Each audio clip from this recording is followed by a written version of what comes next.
시간은 구약 하나님의 계명과 예수의 믿음이라는 제목으로 말씀을 드리겠습니다. 특별히 모세 오경의 신앙의 여정을 살피면서 구약 성경 전체의 그림을 그리면서 이것이 현대를 살아가는 우리의 인생의 여정과 어떠한 관련이 있는지를 살펴보겠습니다. 오늘은 제가 먼저 칠판을 좀 활용하겠는데요. 여러분, 모세 오경은 첫 번째 책이 창세기고, 그리고 출애굽기, 그 다음에 레위기, 민수기, 그리고 신명기가 있습니다. 그런데 창세기는 크게 이렇게 정리가 됩니다. 생명에서 시작해서 사망으로 마칩니다. 그리고 에덴에서 시작해서 애굽에서 마치죠. 잠시 성경 말씀을 잠깐 보시면 여호와 하나님이 동방에 에덴의 동산을 창설하시고 그 지으신 사람을 거기 두셨다고 했습니다. 근데 아담과 하와의 타락으로 이어지면서 근 오랜 세월이 지나가고 난 다음에 믿음의 조상 아브라함의 족속은 애굽에서 거주하게 되는데 요셉이 110세의 죽음에 그들이 그의 몸에 향재료를 넣고 애굽에서 입관하였더라. 성경의 제일 마지막 책은 바로 에덴에서 시작하고 처음 책은 에덴에서, 마지막 책은 애굽에서 끝납니다. 처음에 생명이었다면 마지막은 사망으로 마칩니다. 그리고 하나님이 그 지으신 사람이라고 하는 아담과 하와, 대표성으로 아담을 여기서 했다면 여기는 마지막에 요셉으로 끝나게 되죠. 그래서 우리가 보시는 것처럼 생명으로 시작해서 사망으로 정리가 되고 에덴에서 시작해서 애굽으로 마치게 되며, 그리고 방금 제가 봤던 것처럼 아담에서 시작해서 요셉으로 마치는 책이 여러분 창세기입니다. 그 다음에 출애굽기는 출애굽기 1장으로 들어가면서 이 요셉의 족속들이 애굽의 노예가 되게 됐고, 거기에서 하나님은 때가 차매 어떤 한 사람을 선택해서 이 백성을 애굽에서 불러내시기로 결정을 하셨습니다. 그리고 우리가 아는 것처럼 선택된 사람이 누구죠? 모세입니다. 여러분, 모세는 그가 40세까지는 애굽에서 왕위를 받기 위한 왕자의 교육을 받았지요. 그래서 처음 40년은 모세가 준비했고요.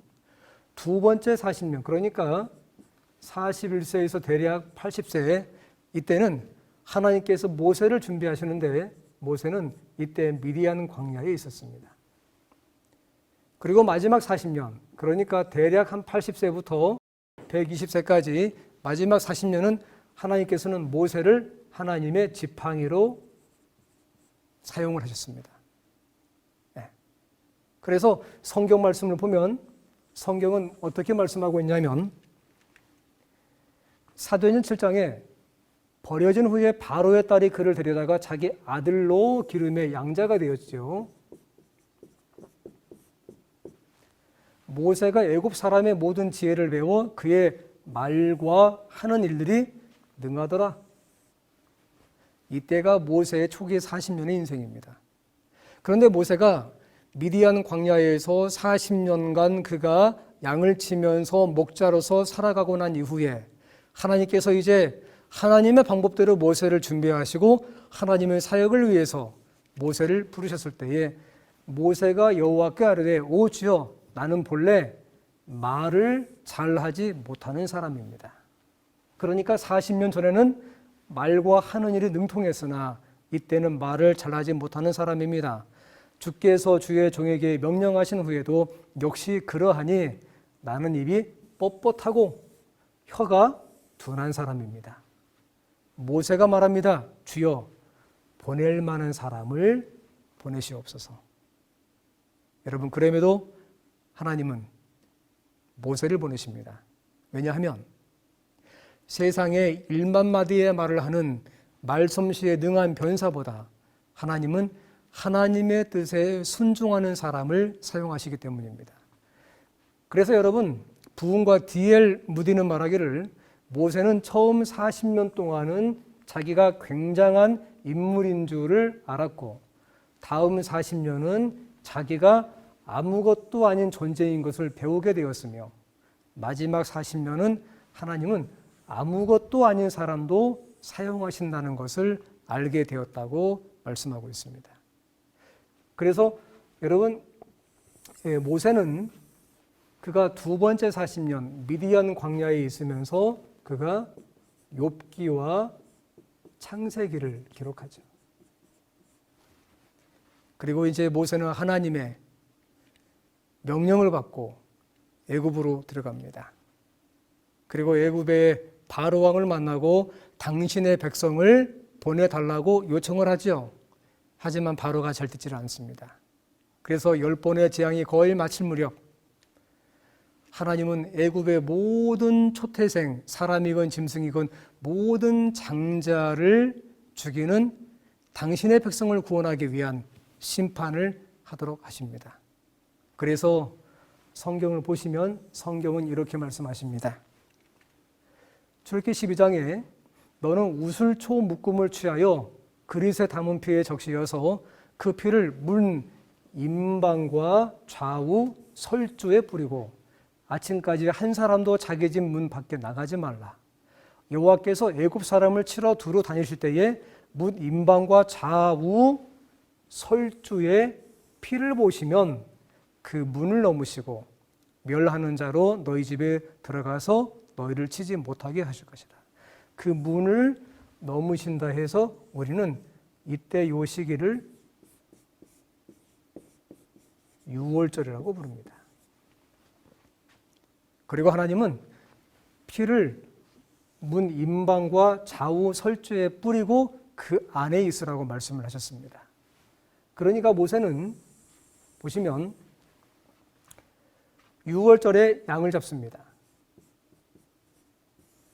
양을 잡아서 사람들이 거주하는 그 집에 문이 있겠죠.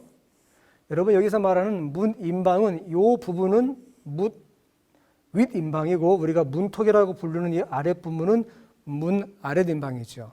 그리고 손잡이가 있는 이 지역을 우리가 설주라고 부릅니다. 그래서 좌우 설주, 윗 임방과 아랫 임방에 바르고 그리고 좌우 설주에 바르라. 그리고 남은 피는 여기에 구덩이를 파고 여기에 다 묻었습니다.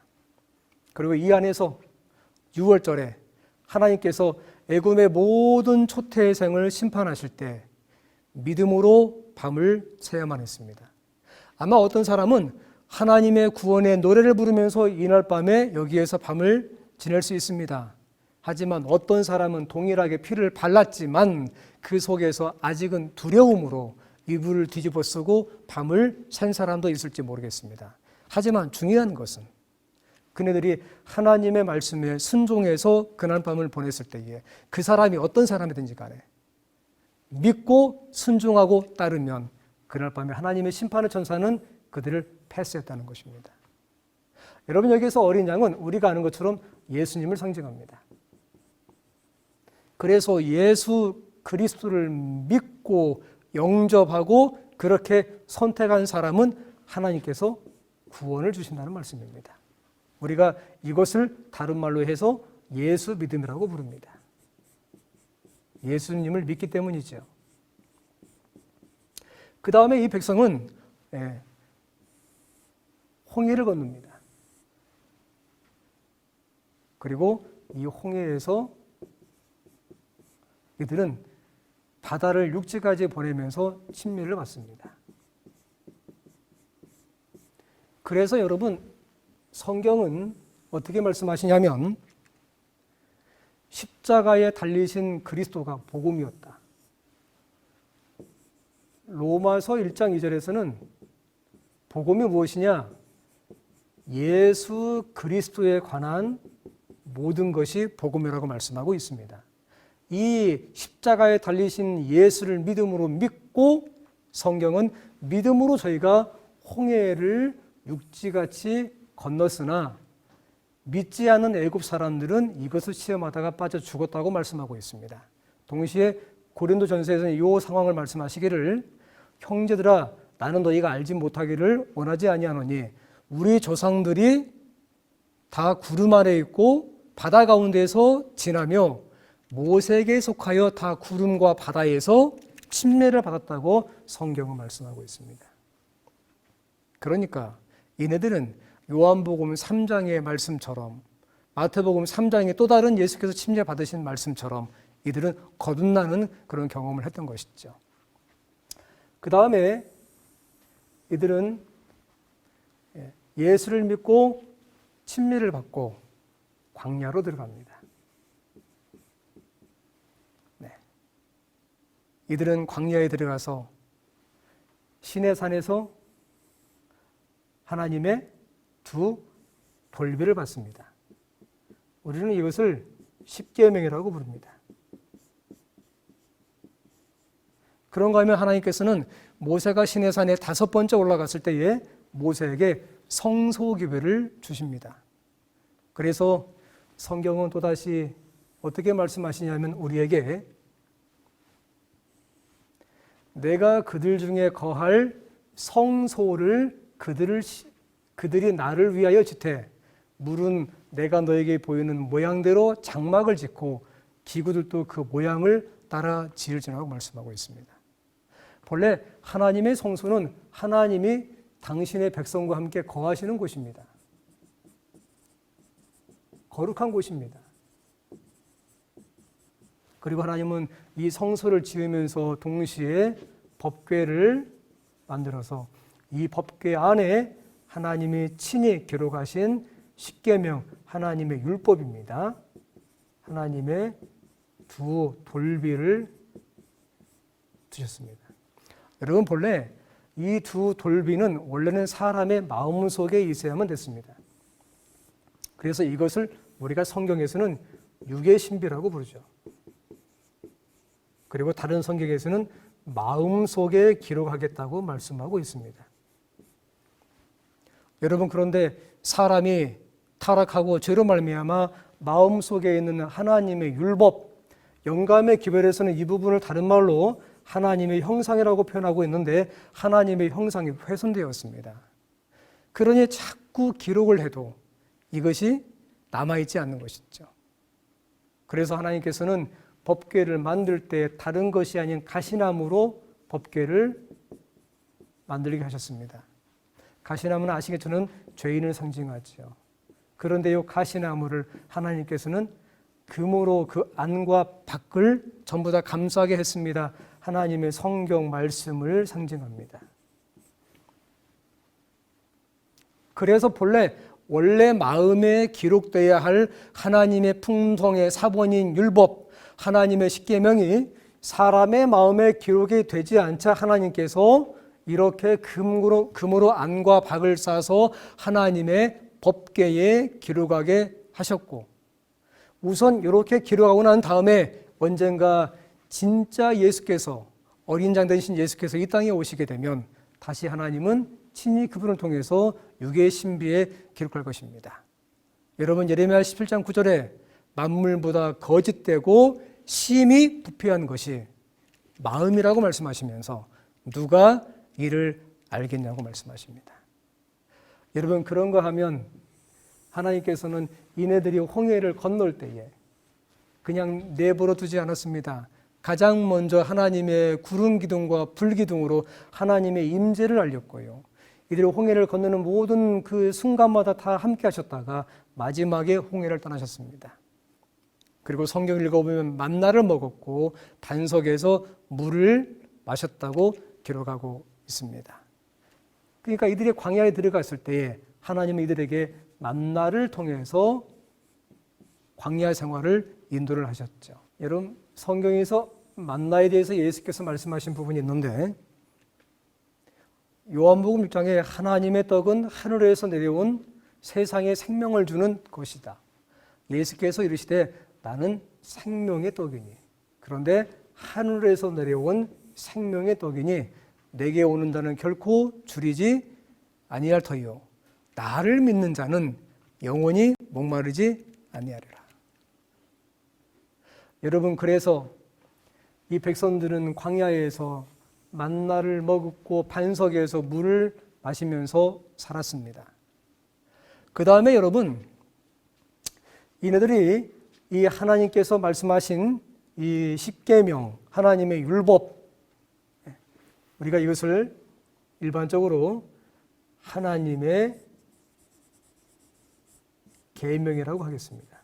즉 신앙인의 삶은 하나님의 계명과 예수 믿음을 가지고 살아가야 되는데, 특별히 요한계시록 14장 12절은 성도의 인내가 여기 있나니 하나님을 믿는 성도들의 인생의 인내는 여기 있느니 하나님의 계명과 예수 믿음을 지키는 자라고 말씀하고 있습니다. 여러분, 출애굽을 하고 난 다음에 성소 기별을 받았고요. 그리고 성경 말씀에 의하면 이들은 말입니다. 네, 성막을 세우는데 너는 첫째 달 초하루에 성막 곧 회막을 세우고, 그리고 둘째 해 첫째 달 그 달 초하루에, 그러니까 출애굽을 한 제2년 1월 1일에 이들은 성막을 봉헌했습니다. 다시 들어가 볼까요? 자, 그래서 이때 성막을 봉헌했고요. 자, 여기에 적겠습니다. 출애굽 2년 1월 1일에. 그 다음에 여러분, 민수기는 일반적으로 민수기는 출애굽을 하는 이후에 이스라엘 자손이 애굽 땅에서 나온 둘째 해 둘째 달 첫째 날에, 그러니까 출애굽 후 2년 둘째 달 2월 첫째 날 1일에 이들은 민수기를 시작하는데, 원래 민수기의 히브리 원래 제목은 광야입니다. 그래서 과거 사람들은 민수기를 민수기라고 부르지 않고 광야에서라고 불렀습니다. 따라서 들어가시면 민수기는 출애굽하고 2년 2월 1일에 시작되죠. 따라서 레위기는 1월 1일과 2월 1일 사이에 한 달 동안 기록된 책이 레위기입니다. 그래서 제사장과 성소에 관한 모든 것들이 레위기에 기록이 되었죠. 그 다음에 하나님의 백성들이 광야에서 살 때에 이들은 아까 제가 말씀드린 것처럼 만나와 반석에서 물을 마시고 살았습니다. 하지만 광야에 40년 가까운 인생이 결코 무난했던 것은 아닙니다. 광야에 시험이 있었습니다. 이것은 마치 예수께서 시험을 받으신 것과 똑같습니다. 그래서 신명기에 보시게 되면 신명기 몇 장을 보시게 되면 신명기 8장 3절이네요. 신명기 8장 3절, 그리고 신명기 6장 13절. 그런 거 하면 신명기 6장 16절. 그래서 첫 번째, 두 번째, 세 번째 시험을 통해서 이들은 광야를 지나게 됩니다. 그 다음에 성경은 오랜 광야의 생활이 거의 끝나갈 무렵 성경은 뭐라고 말씀하시냐면, 신명기가 시작되는데 제40년 11월 그달 초일일, 제40년 11월 1일에 모세가 이스라엘 자손에게 말하면서 신명기가 시작됩니다. 여러분, 신명기는 말입니다, 마지막 기별입니다. 무슨 말이냐면 출애굽을 해서 긴 레위기와 민수기를 통해서 마지막 제40년 11월 1일에 모세는 지난 38년, 39년, 근 40년 가까이 인도했던 하나님의 모든 역사를 새롭게 정리해서 말씀하십니다. 그래서 우리는 이것을 신명기라고 부릅니다. 그 다음에 여호수아가 진행됩니다. 가나안 땅이 있죠. 가나안에 들어가기 전 마지막 기별, 가나안에 들어가기 전 모든 시대를 관통하는 기별. 따라서 신명기의 모든 내용은 세천사의 기별과 여러분 일치합니다. 그래서 신명기의 믿음의 얘기가 나오는 것이며, 특별히 신명기의 십계명의 얘기가 반복되는 것입니다. 그리고 여기에서 모세의 기나긴 설교와 기별을 통해서 백성들은 가나안 땅을 준비하고 있었습니다. 이제 여호수아를 보시게 되면 6월절 그 이튿날에 그 땅의 소산물을 먹되 그날에 무교병과 볶은 곡식을 먹었더라. 그 땅 소산을 먹은 다음 날에 만나가 그쳤으니 이스라엘 사람들이 다시는 만나를 얻지 못하였고 그의 가나안 땅의 열매를 먹었더라. 그래서 6월절이 1월 14일인데 그 다음 이튿날에 소산을 먹였고 그 다음 날에 1월 16일에 만나가 그쳤습니다. 자, 다시 돌아갑니다. 자, 그러면 1월 16일에 만나가 그쳤습니다. 그리고 가나안 정복을 해야 되겠습니다. 실제 이들은 광야에서 반복된 기별을 끊임없이 받으면서 살았습니다. 그러니까 창세기의 생명에서 사망으로 끝났던 이 인생이 하나님의 사람을 통해서 출애굽을 하게 되고 하나님께서 출애굽의 과정을 통해서 하나님의 계명과 예수의 믿음을 가진 자들로 하여금 광야에서 거하게 하셨으며 아울러 하나님의 믿음과 하나님의 계명과 예수의 믿음을 가지지 않거나 또는 이것을 저버린 사람들은 하나같이 광야에서 죽을 수밖에 없었습니다. 따라서 히브리 3장은 이 백성들의 40년 광야 생활을 정리하기를 그들이 가나안 땅에 들어가지 못한 것은 저희가 믿지 않음으로 말미암아 들어가지 못했다고 강조하고 있습니다. 다시 말씀드리면 신명기입니다. 마지막 기별입니다. 따라서 이 기별은 늦은비 성령과도 관련이 있습니다. 그리고 가나안을 정복할 것입니다. 어떻게? 동일합니다. 하나님의 계명과 예수의 믿음으로 이네들은 세상의 가나안을 정복해 가야만 했습니다. 여기에서 복음이 전파되어야 했고요. 가나안 백성 가운데 기생 락 같은 사람이 구원을 받아야 했으며 어떤 민족은 중간에 약간 이 백성을 속이기도 했지만 여하튼 하나님을 영접하고 그들의 이 이스라엘 백성의 종이 되어서 그들의 구원의 문제를 해결한 그런 족속도 있습니다.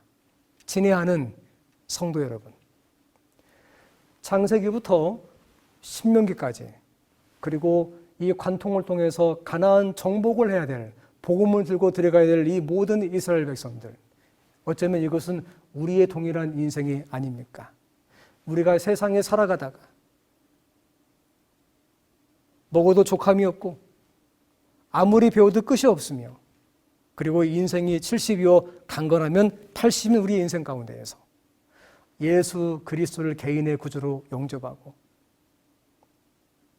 저를 믿음으로 말미암아 구원을 받고 여러분 침례를 경험하며 남은 우리의 인생의 광야, 인생의 광야에서 하나님의 계명 율법 이것이 비록 법계에 들어가 있었으나 이제는 예수를 말미암아 우리 육의 신비의 성령으로 기록하고 이것이 과거에는 자꾸 우리의 마음 가운데서 지워짐으로 넘어진 적은 있었으나 그러나 성령의 손가락으로 기록을 하셨을 때 우리 마음 가운데 돌빌처럼 견고하게 새겨지며 이것이 우리의 품성이 되며 그리고 이것이 우리의 기별이 되지 않겠습니까?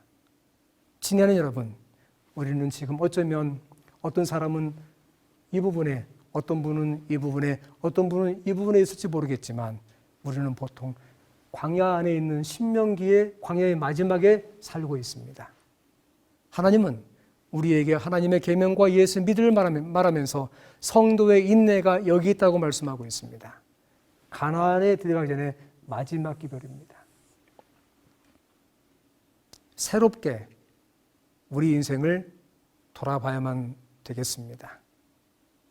인생이 혹 우리의 인생의 성품과 우리의 인생의 어떤 부분이 하나님의 성령이 함께하지 않음으로 말미암아 고착화되거나 혹 자꾸 넘어지는 어떤 인생의 부분이 있습니까? 여러분 기억하시기 바랍니다. 어떤 사람이든지 예수를 영접하고 그의 이름으로 기도하면 6월절에 구원함을 받았고요. 누구든지 믿음으로 영접하고 침례를 받고 광야에 들어간 모든 사람은 하나님이 준비하신 만나를 먹고 살았습니다.